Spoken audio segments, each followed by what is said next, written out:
Buenas tardes. Queremos iniciar esta conferencia de prensa invitando a las empresas del sector empresarial, a los empresarios, a la ciudadanía en general, a que apoyemos la solicitud que ha hecho la Arquidiócesis de Managua para la reconstrucción y restauración de la Capilla de la Sangre de Cristo. Hemos compartido esta mañana con nuestro consejo directivo esta solicitud que se ha presentado por parte de la Arquidiócesis, en donde queremos sumarnos a este llamado de que juntos restauremos nuestra sangre de Cristo, invitarlos a que donemos. Ya hoy hemos iniciado este proceso con nuestro consejo directivo. Creemos que es importante que la mejor respuesta que le podemos dar a este hecho lamentable, a este atentado que ha sufrido la Catedral de Managua, en especial pues la Capilla de la Sangre de Cristo, es que entre más rápido se reconstruya, entre más rápido se restaure, pues más rápido el espíritu de respuesta del nicaragüense que le dice no a esa intolerancia. En este sentido, creemos firmemente en el sector privado, en COSEP, que la intolerancia no triunfará y que la mejor manera de hacer es dar esta respuesta que nos está pidiendo, en este caso, la Arquidiócesis de Managua. En segundo lugar, hoy se celebra en el mundo el Día Internacional de la Juventud y nosotros obviamente queremos sumarnos en este sentido a nuestra juventud por involucrarse, por ser agentes de cambio y transformación, por despertarnos la conciencia, por darnos una perspectiva de país más diverso e inclusivo, por ser el presente y el futuro. Estamos conociendo en el marco de este día un estudio que presentó la OIT, el Alto Comisionado de Derechos Humanos, entre otros grupos, entre distintos grupos, una encuesta que realizó en 112 países a 12.000 jóvenes entre 18 y 29 años, en donde el primer impacto que ha tenido la pandemia ha sido en este grupo de jóvenes que 1 de cada 6 jóvenes ha perdido empleo producto de la pandemia. Hay que tener en cuenta que nuestros jóvenes se desarrollan en sectores que han sido duramente golpeados. Nuestros jóvenes están en atención al público, están en prestación de servicios, están en ventas, y estos son sectores que han sido de los más golpeados con la caída de la economía. De hecho, del resto de jóvenes que estaban trabajando y siguen trabajando, el 42% de estos jóvenes han visto reducidos sus ingresos. Para mantener el empleo, ellos han contribuido a la sostenibilidad del empleo y de las empresas, aceptando hoy reducción de ingresos, que ha sido una de las herramientas que se ha visto en el mundo entero para poder preservar la mayor cantidad de empleos posible. Y desde ese punto de vista, esto tiene obviamente un impacto, porque este estudio refleja que al menos el 50% de los jóvenes tienen el potencial de sufrir episodios de ansiedad y de depresión, y que de hecho un 17% lo está haciendo. Nuestro compromiso desde COSEP, desde las cámaras, en relación a seguir trabajando, y de hecho parte de los proyectos que se están trabajando con los organismos multilaterales están enfocados en la creación de empleo para los jóvenes, y eso es una situación que queremos de alguna manera patentizarla en este Día Internacional de la Juventud.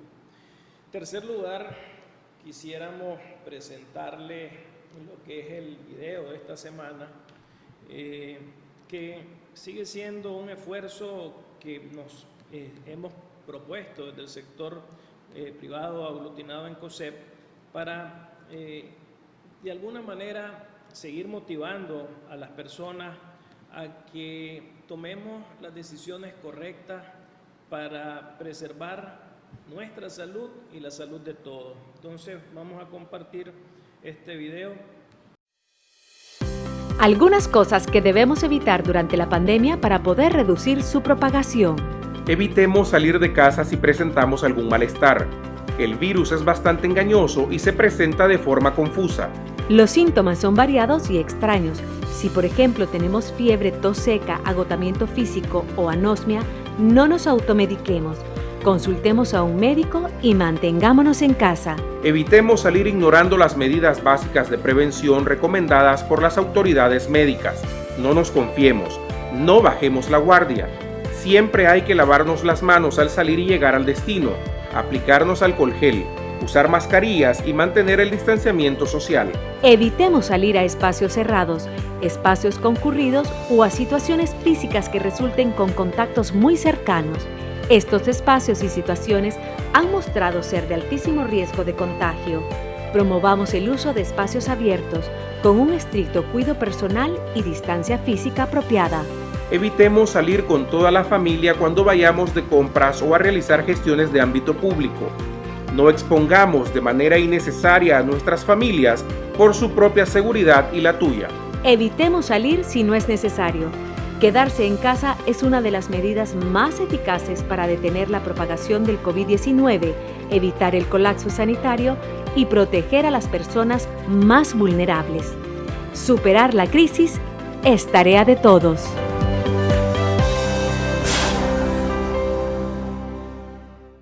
¿Qué debemos evitar? Debemos evitar salir de casa si presentamos algún malestar. Evitemos salir ignorando las medidas básicas de prevención recomendadas por las autoridades médicas, lo que hoy las autoridades definen como medidas no farmacéuticas. Evitemos salir a espacios cerrados, espacios concurridos o a situaciones físicas que resulten con contactos muy cercanos. Evitemos salir con toda la familia cuando vayamos de compras o a realizar gestiones de ámbito público. Evitemos salir si no es necesario. Hay que insistir en esto porque aunque suene cansado y tener que estarlo repitiendo semana a semana, la realidad es que no hay posibilidad, a pesar de que se ha mencionado que hoy existe una vacuna de origen ruso, pues las autoridades de la Organización Mundial de la Salud, de la Organización Panamericana de la Salud, indican que esta es una vacuna que todavía no ha sido registrada, que no se tiene certeza de su seguridad y de su efectividad, y lo que las autoridades médicas nos dicen es que en todo caso si va a haber una vacuna no va a ser antes de diciembre, y eso teniendo en cuenta de que para países como el nuestro, si lo llegara a ver, pues no va a ser tampoco en diciembre, si hubiera vacuna en diciembre, que la vamos a tener. Entonces, cuando revisamos lo que está sucediendo en el mundo, la semana pasada hablábamos y ejemplificamos cómo tomó los primeros 5 millones de contagios 48 días, los segundos 5 millones 37 días, los terceros 5 millones 24 días, y dijimos la semana pasada de que los siguientes 5 millones podrían tomar solo 21 días. En realidad tomó solo 19 días, es decir, vimos cómo se aumentó la velocidad de contagio de los últimos 5 millones de 2.4 veces a 2.5 veces. La velocidad está creciendo. De hecho, el número de fallecidos de esta semana en el mundo también diario creció. Nicaragua, una vez más, vemos hoy que bajamos a 30 contagios diarios contra 3.525 en Centroamérica y 250.235 en el mundo, y hoy Nicaragua tiene menos de un fallecido diario contra 90 fallecidos diarios en Centroamérica y 6.009 en el mundo. Bajamos de que una persona fallece cada 15 segundos a que una persona fallece cada 14.4 segundos. Y esto insistimos porque queremos mostrar un pequeño video de una situación que se dio ayer aquí en Juigalpa, en donde veamos cómo una vez más estamos arriesgando la salud de todos los nicaragüenses, promoviendo eventos como los que aparecen en este video, donde estamos viendo aquí que se celebró ayer en Juigalpa la Gigantona como parte de la fiesta de la localidad, y ustedes pueden ver ahí a la gente sin ningún tipo de mascarilla, sin ningún tipo de distanciamiento social, y esto promovido por las autoridades locales. Hemos conocido que también en Granada este fin de semana se están promoviendo barreras de toros, y esto es todo lo contrario de lo que insiste la Organización Panamericana de la Salud, de lo que insiste cada uno de los distintos grupos médicos que existen en el país, en donde lo único que podemos hacer es tomar todas las medidas de prevención al no tener ningún tipo de información que nos esté enseñando qué es lo que está sucediendo.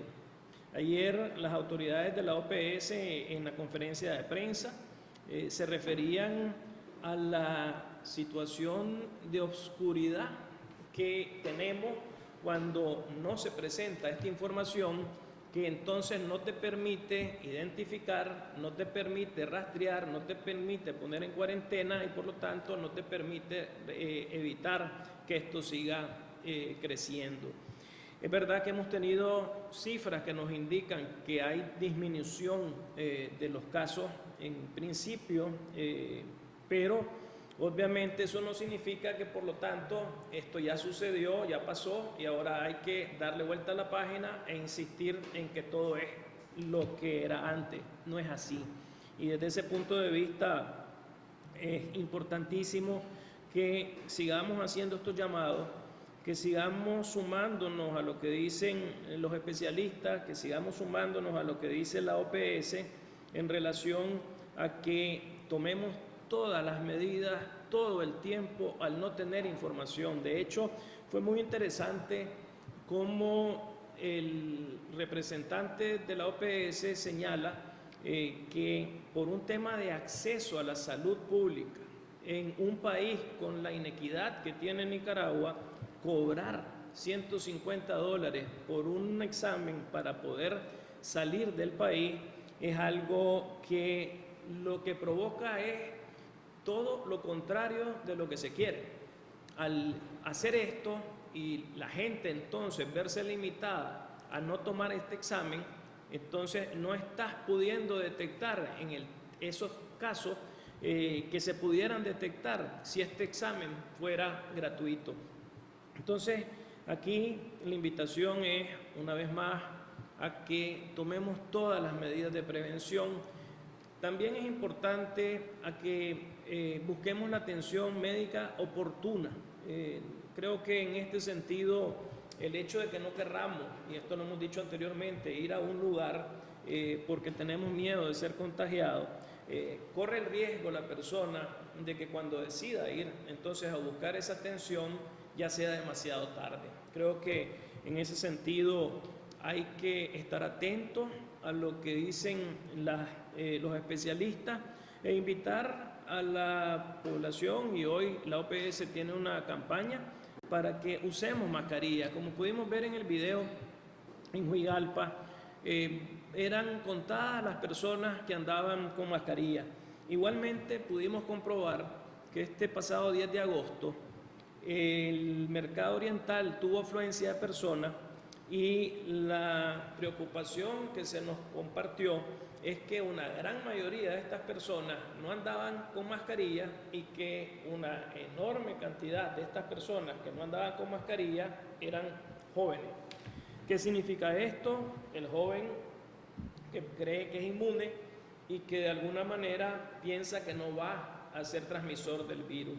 Desde este punto de vista, el llamado es a que vayamos a los mercados, a que vayamos a los supermercados, a que vayamos a las pulperías, a que vayamos donde vayamos con mascarilla, pero también el llamado es para los comerciantes de los mercados, para que exijan que el cliente utilice mascarilla por su seguridad y la de su familia. Entonces, insistir en que estamos en una situación, como lo expresaban algunos especialistas también en medios escritos el fin de semana, de cara a un potencial rebrote. Nadie quiere un rebrote, pero sin embargo, si estamos promoviendo las cosas que lo pueden provocar, entonces es donde no tiene realmente sentido lo que estamos viendo. Por el otro lado, quisiéramos también referirnos a los esfuerzos que como sector privado estamos desarrollando para proteger a nuestros colaboradores, para proteger cada uno de nuestros sectores. En este momento estamos en la época de diferentes cultivos, estamos en la época de postrera, estamos en la época de la siembra del sorgo rojo para la industria, el mantenimiento del cultivo de maní, el manejo de cultivos hortícolas, la siembra y manejo del cultivo del maíz, así como la cosecha del cultivo de frijol de la época primera.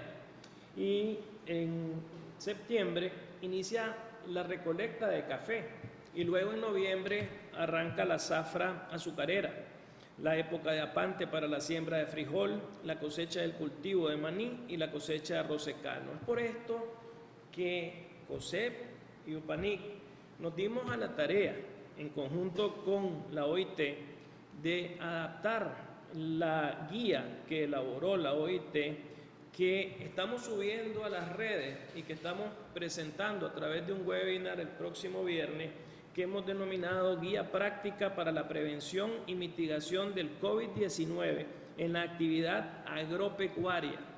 Conscientes en la necesidad de que los empresarios y trabajadores, en que los productores y los trabajadores del sector agropecuario cuenten con orientaciones prácticas para la prevención y mitigación de la transmisión del coronavirus en las actividades agropecuarias.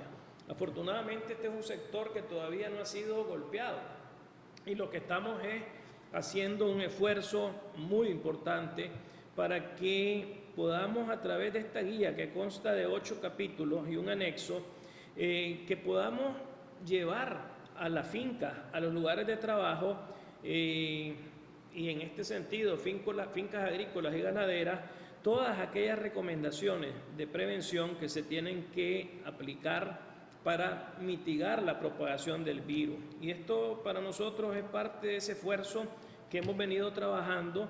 Queremos asegurar en este sentido de que se proteja la actividad agropecuaria desde el más pequeño hasta la más grande finca y pasando por las cooperativas.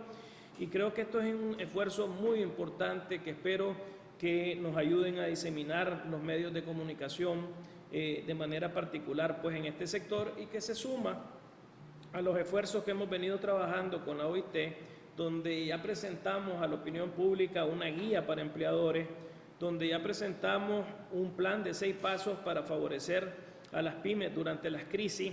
Durante este esfuerzo también presentamos aquí una encuesta que reflejó la realidad que están viviendo las empresas. Anteriormente conocimos de la guía para empleadores sobre el trabajo desde casa y ahora con este esfuerzo estamos haciendo un acto, una acción más de protección, de prevención de parte de COSEP en función del interés de proteger a las empresas y a los trabajadores. Quisiera darle un giro en este sentido y hablando del sector agropecuario, quisiera darle un giro a lo que es una información que el gobierno ha querido arrogarse como propio los resultados presentados recientemente por la CEPAL sobre el comportamiento de las exportaciones en la región latinoamericana.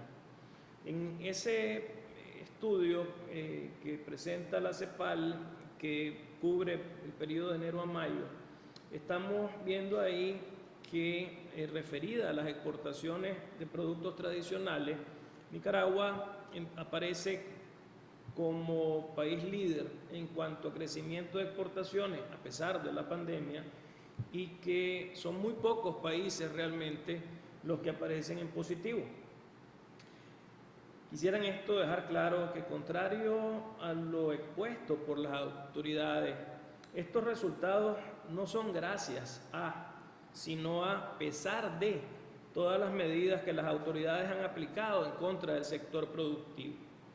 No solo esto, sino que ha sido aparentemente, y digo aparentemente, a costo del deterioro de calidad de vida de todos los nicaragüenses, porque estamos haciendo, como parte de la reunión de hoy, se tomó la decisión de revisar la situación del consumo interno, que es donde hoy las familias tienen menos ingresos, producto de la pérdida de empleo y de la reducción del ingreso en los lugares donde están trabajando. Y esto queremos enfocarlo en una foto más amplia, porque en primer lugar es importante señalar, como dije, que esto solo se refiere a exportaciones de productos tradicionales. No así, no incluye las exportaciones de zona franca. Cuando nosotros vemos a zona franca, ¿cuál ha sido el comportamiento? Pues ha sido un comportamiento negativo. Estamos hablando de que cifras a mayo eran de menos 23%, cifras a junio de menos 27%, a mayo de menos 27% y a junio de menos 23%, pero cuando hacemos el neto entre las exportaciones de zona franca y las de productos tradicionales, creo que es importante entender de que vamos a tener, igual que el resto de los países de la región, un año de crecimiento que podría andar entre menos 6% o en los alrededores de esa cifra. Pero sin dejar de señalar de que también aquí parte, y por qué hablamos del tema a costa del deterioro de la calidad de los nicaragüenses, porque aparte del oro, que ha sido un tema excepcional, como bien se mencionó en el Consejo Directivo, porque está llegando a sus precios históricos, y que ha provocado que Nicaragua ha venido creciendo, es el principal producto de crecimiento de nuestras exportaciones. Los otros productos que están creciendo son carne, frijoles, queso, y estos son productos que parte de ello es que ha habido una baja en la demanda del mercado interno. Los consumidores nicaragüenses con menos ingresos y menos trabajo están teniendo que reacomodar su dieta, están afectándose en su dieta, y carne, por ejemplo, hoy ya se volvió un producto de lujo. Entonces se ha tenido que utilizar en los mercados internacionales para colocar estos productos que antes estaban consumiendo en el mercado interno. Esto es parte del análisis que nos hacían los diferentes sectores y que hemos tomado la decisión de profundizar a partir de hoy para poder mostrar qué es lo que está sucediendo al interno del país con esta situación de consumo, de caída de consumo. Por el otro lado, esto también tiene la otra cara de la moneda.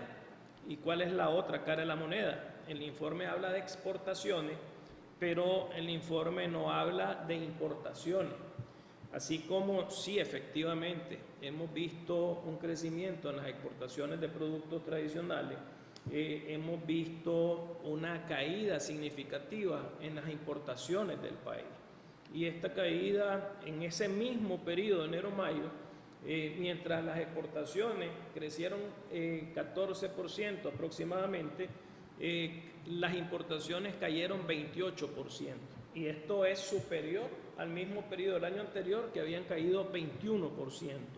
Y uno de los temas pues que obviamente no destacó el informe de la CEPAL es esta caída, y esto significa que se están reduciendo pues las compras, que se ha disminuido el consumo de las empresas y de los hogares, y eso se ve reflejado en esa caída de las importaciones.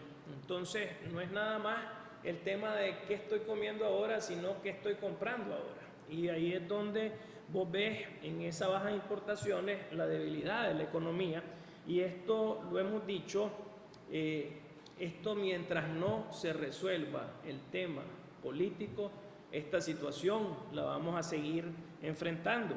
Y ahí queremos sumarnos a lo que dijimos la semana pasada, en donde queremos reiterar esta semana nuestra preocupación en relación al grave peligro de politizar la reforma de la Ley 698, la preocupación que esta semana hemos tenido de los inversionistas, de los fondeadores a Nicaragua, es cómo esta reforma no se va a politizar y se utilice con ese fin por parte de las autoridades. Entonces, estamos aumentando una vez más la incertidumbre, estamos ahuyentando una vez más la inversión. Ahí, en este aspecto, por esa falta de respuesta política, por esa falta de confianza, entonces hay una venta que es evidente que hay un trasfondo en cuanto a la decisión de que solo están convocando a los propios creadores de esta reforma a la Asamblea, y que de alguna manera lo que abre es entonces una puerta más en ese sentido, y que la decisión que hemos tomado es que indistintamente de que la respuesta que vayamos a tener sea negativa, se ha creado hoy, o se ha tomado la decisión de conformar un equipo de juristas para ir trabajando las opciones legales que dejen patentizada de manera clara nuestra posición al respecto. Es decir, no es solo decirlo aquí, sino que vamos a tomar las medidas legales que existen para que quede establecida esa referencia sobre el actual nuestro en relación a esa medida. Hoy mismo se comentó sobre la preocupación, hablando en relación a la incertidumbre que han venido, o las inseguridades que hemos venido viendo en las últimas semanas. Hoy mismo se comentó también el tema de las inmovilizaciones que se han conocido de algunas propiedades en el registro, sin conocer más que la voluntad, en este caso, de las autoridades para hacerlo. Y eso es una vez más parte de esa inseguridad jurídica que estamos enfrentando. Y por último, quisiera referirme a una situación que la escuchamos en todos los distintos organismos que tienen que ver con la región. Lo escuchamos, la preocupación de la OPS, la preocupación de la OIT, la preocupación de la CEPAL, en cómo vamos a enfrentar esta situación, la peor situación que hemos visto realmente en casi 100 años. ¿Cómo la vamos a enfrentar? Y CEPAL decía que hay 4 medidas que ellos proponen para que podamos enfrentar esto: la protección social universal, infraestructura para la vida, la promoción de una reactivación económica que evite medidas de austeridad y mantener y buscar estímulos fiscales, los sistemas tributarios que sean más progresivos, eficaces y eficientes, y nuevos pactos sociales y fiscales. Nosotros, en relación con los sistemas tributarios, estamos hablando obviamente de eliminar la evasión fiscal y los flujos ilícitos, pero también de revisar el gasto tributario, los bajos ingresos tributarios y los impuestos regresivos, establecer un impuesto fijo a la actividad productiva de las empresas multinacionales y hacer que el gasto sea más eficiente, efectivo y equitativo a través de un marco para monitorear, supervisar la administración tributaria. Esto es lo que plantea la CEPAL.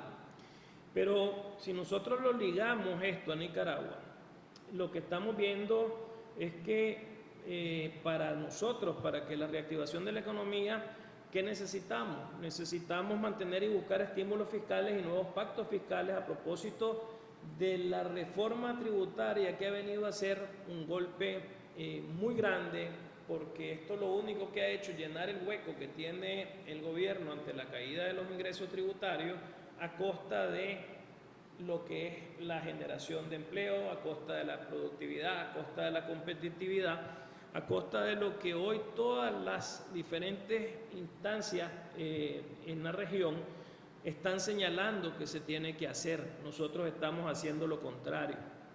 Lo que incrementó, y tantas veces dijimos, ese incremento del pago mínimo definitivo, que redujo la liquidez de las empresas, que han tenido que aplicar estrategias contractivas, en fin, que reducen la productividad de las empresas. Creo que este es el momento para, de nuevo, hacer un llamado para que se revisen todos estos diferentes propuestas, o que se revisen estas diferentes propuestas de parte de estos organismos, y por supuesto las 14 medidas que nosotros hemos estado insistiendo que tiene que haber respuesta por parte de las autoridades si no queremos que esta situación simplemente siga en una caída libre.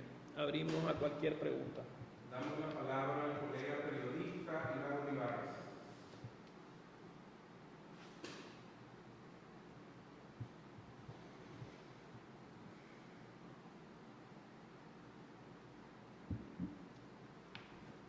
Adelante, Iván.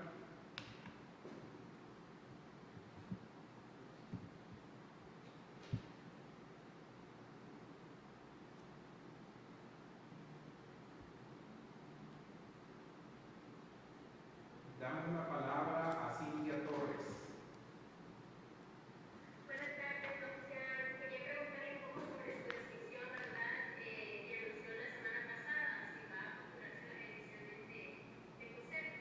Y bueno, luego que no las anunció, entonces un poco por qué cambia esa decisión. Gracias.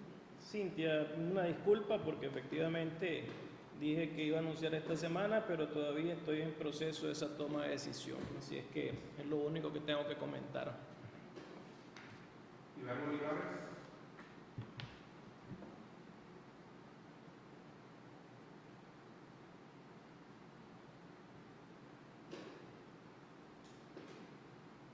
El colega Iván Olivares pregunta. ¿Más preguntas, muchachos? Houston Castillo. Sí, buenas tardes.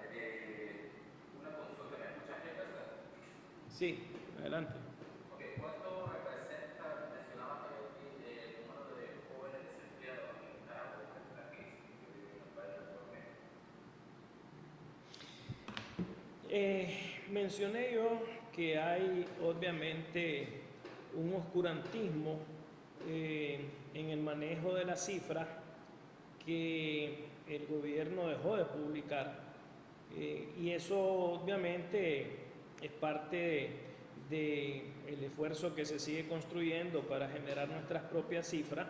Cuando nosotros vemos los datos de desempleo que se han mencionado en los últimos meses, el BID, por ejemplo, habló de que podría haber la desaparición de 125,000 plazas de trabajo formal. En el caso de FUNIDE, hablaron de que producto de la crisis sanitaria podría haber la pérdida de 59,000 hasta 123,000 plazas de trabajo.